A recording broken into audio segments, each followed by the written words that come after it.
নমস্কার, আমি অস্মিতা আপনাদেরকে স্বাগত জানাচ্ছি দ্য সোশ্যাল বাংলার পর্দায়। এই মুহূর্তে আমার সঙ্গে আছেন বামুটিয়া বিধানসভার বিধায়ক মাননীয় নয়ন সরকার মহোদয়।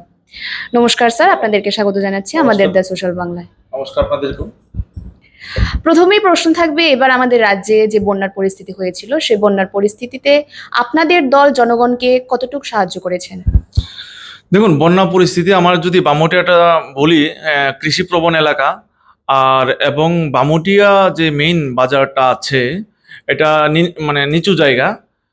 তো ওইখানে একটা ছোট একটা নদীও আছে, লোহর নদী বলা হয় এটাকে। তো ওইটার সামনে একটা ব্রিজ আছে, যেটা বাংলাদেশ বর্ডারের তারকাটা বেড়ার পাশেই। তো ওই বেড়ার যে সুইচ গেটটা যে আছে, ওইটার মধ্যে আবর্জনা জমে জল আটকে গিয়ে প্রতি বছর বন্যায় পড়তে হচ্ছে বামুটিয়াতে। তো বামুটিয়াতে কৃষকদের তাতে বিরাট ক্ষতি হয়েছে গত বছর বন্যাতেও। এবারও ঘরবাড়িতেও জল ঢুকেছে, কৃষি কাজেও ব্যাঘাত ঘটেছে। তো আমরা তো এখন সরকারি নেই, আমরা বিরোধী দল, প্রথম কথা। দ্বিতীয় কথা হচ্ছে আমাদের কোনো পঞ্চায়েত দখলে নেই, আমাদের কোনো পঞ্চায়েত সমিতি নেই, জেলা পরিষদ নেই। যা কিছু কাজ করার তো বিজিবি সরকারই করবে, কারণ তাদের কাছে সরকার, তাদের কাছে পঞ্চায়েত। আমরা বিরোধী হিসাবে কৃষকদের পাশে থাকি বা থাকবো। আমরা দাবি করেছি সরকারের কাছে যে তাদের যে ক্ষতিগুলো হয়েছে ক্ষতিপূরণ দেওয়ার জন্য। প্রায় আমাদের কাছে খবর এসে থাকে যে বামুটিয়া এলাকায় ড্রাগস পাচার হচ্ছে, নেশা পাচার হচ্ছে এবং গরু পাচার হচ্ছে। সেই বিষয়ে আপনারা কি পদক্ষেপ নিয়েছেন? এখন তো নেশার রমরমা বাণিজ্য, স্বর্গরাজ্য বলা যায় আমাদের রাজ্যটাকে। কারণ আগে আমরা শুনতাম কি, মদ, গাঁজা। এখন ইয়াবা, কোট্টা, ড্রাগস, ভ্যারাইটিস ধরনের নাম। তাতে বিশেষ করে যেরকম পাচার হচ্ছে, তার থেকে বেশি দেখছি আমাদের রাজ্যের যুবকরা নেশাগ্রস্ত হয়ে নিজেদের জীবন মানে নষ্ট করে দিচ্ছে। তারা নিজেরাও জানে না তারা কি কাটছে, কি হচ্ছে। যে ছেলেগুলা কলেজে থাকার কথা, পড়াশোনা করার কথা, স্কুলে থাকার কথা, তারা এইসব নেশার সাগরে ডুবে বুঁদ হয়ে রাস্তাঘাটে ঘুমাচ্ছে। তবে আপনি যে কথাটা বলেছেন যে নেশার বাণিজ্য, বামুটিয়াটা বরাবরই আপনি তার কাটার বেড়ার পাশের, হ্যাঁ, বাংলাদেশের সীমান্তবর্তী এলাকা। তো স্বাভাবিক একটা সেই সুযোগটা তারা নেয়। সবচেয়ে বড় ব্যাপার হচ্ছে তার কাটা যে বেড়া আছে, অনেক জায়গা ভেঙ্গে আছে, সেখানে তার কাটা নেই। তো এটা সুযোগ নিচ্ছে। আর অনেক সোশ্যাল মিডিয়া বা অনেক আমরা সংবাদ মাধ্যমে দেখতে পাই যে বিভিন্ন পুলিশ কর্মীও নাকি সব কাজে জড়িত আছে, বা যারা পাচার কাজ করে তাদেরকে সাহায্য করে দেয়। যদিও সত্য মিথ্যা আমি জানি না, যেরকম আমি শুনতে পাই বা শুনেছি, এটা আপনাদের সামনে তুলে ধরলাম। আর নেশার তো ধরা পড়ছে, দেখছি কিছুদিন আগেও দেখলাম যে এসডিপো সাহেব মোহনপুর এলাকা থেকে, বামুটিয়া এলাকা থেকে, মাটির গর্ত থেকে অনেকগুলা কফ সিরাপ বা নেশা সামগ্রী উদ্ধার করেছে। কিন্তু কাউকে ধরতে পারছে না। যদিও ধরা হয়, চুনোপুটি কয়েকজন আছে তাদেরকে ধরা হয়, কিন্তু বড় যারা এটার মধ্যে মানে মেইন নেতৃত্ব দিচ্ছে এসব করার, নেশা বাণিজ্য, তাদেরকে কিন্তু ধরা হচ্ছে না। এই হচ্ছে অবস্থা। কিছুদিন আগে আমরা দেখেছি যুব কংগ্রেসের এক সদস্য উনি আমাদের রাজ্যের চিফ মিনিস্টারের বিরুদ্ধে কুরুচিকর মন্তব্য করেছিলেন এবং সে নিয়ে ওনাকে ওনার ওপর হামলার চেষ্টা করা হয়েছিল। তো সেই বিষয়ে আপনার কি মতামত?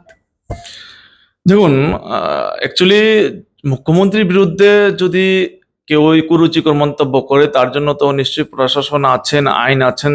আমাদের দেশ তো আর পরাধীন না। তো দেশের শাসন ব্যবস্থা আছে, আদালত আছে, পুলিশ আছে। তো আর মুখ্যমন্ত্রী যেহেতু, ওনার হাতেই তো প্রশাসন। তো প্রশাসনিকভাবে যা করার, আইনের ঊর্ধ্বে তো আর কেউ নয়। তো নেওয়া যেতে পারতো। তো ওনার বাড়িতে যদি সে অন্যায় করে থাকে, তাকে আইনের আওতাতে এনে যা শাস্তি দেওয়া যেত, যদি অন্যায় করে থাকে।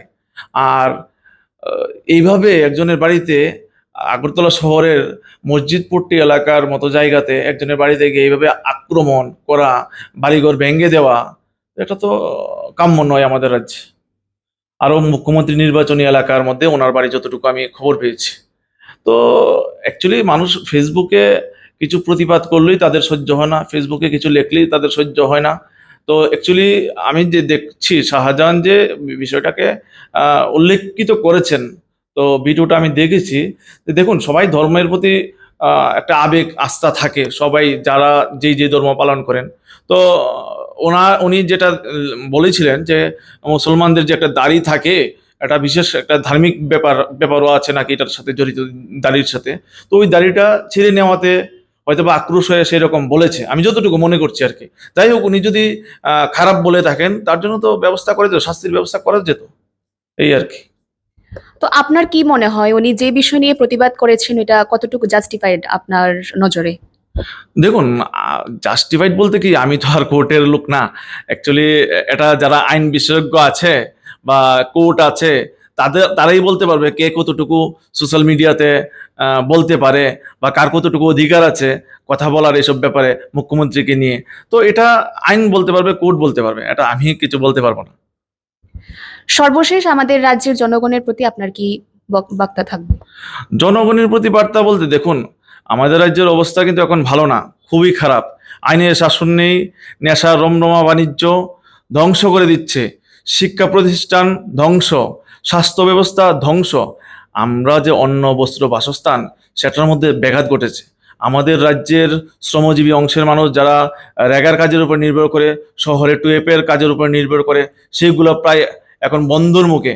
আগে বাম আমলে সিঙ্গেল ইঞ্জিনে থাকা সরকারের অবস্থায় 90 দিন 80 দিন কাজ হয়েছে, আর এখন ডাবল ইঞ্জিন ট্রিপল ইঞ্জিন নিয়েও তারা 20 দিন 25 দিন বছরে কাজ হচ্ছে।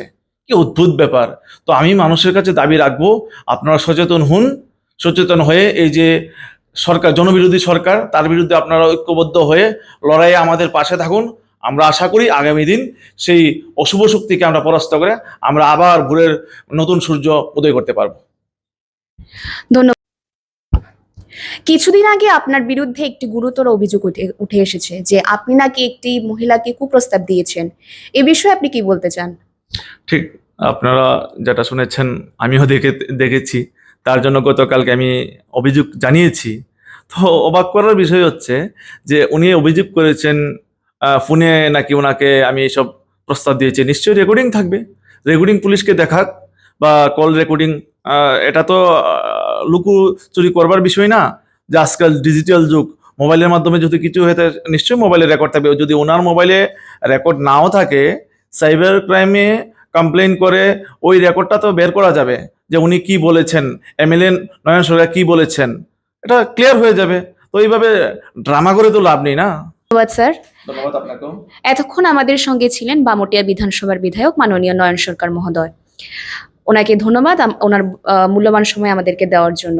ক্যামেরায় পল্লবের সাথে আমি অস্মিতা। My father used to worry about my education and my future, but I found the right path at Techno College of Engineering.